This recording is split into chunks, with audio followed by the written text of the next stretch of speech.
हुजूर काफ़ी दिनों के बाद सफ़र से वापस आए, लंबा सफ़र था। सैयदा फातिमा ज़हरा रज़ी अल्लाह तआला अन्हा से मिलने गए। नबी पाक सल्लल्लाहु तआला अलैहि वसल्लम का चेहरा नूर देख के तो सैयदा फातिमा तड़प के रोई, रो पड़ी। हुजूर ने फरमाया, फातिमा क्या हुआ?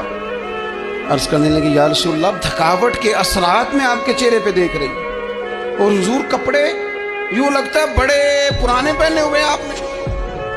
हुजूर इतनी मुशक्कत क्यों करते हैं आप, इतनी मेहनत, इतनी जद्दोजहद? हजरत फातिमा ज़हरा फरमाती, हुजूर ने मुझे थपकी दी और फरमाया, फातिमा रो ना। हुजूर फरमाने लगे, फातिमा रो ना, तेरे बाप को अल्लाह ने आला मकासद के लिए दुनिया में मबूस फरमाया। हुजूर फरमाने लगे, फातिमा कोई घर कच्चा, कोई पक्का, कोई खैमा ऐसा नहीं बचेगा जहां अल्लाह दीन इस्लाम को पहुंचा नहीं देगा। और फरमाया, फातिमा याद रखना, जिस तरह रात छा जाती है ना, मोहम्मद अरबी का दीन भी छा जाएगा।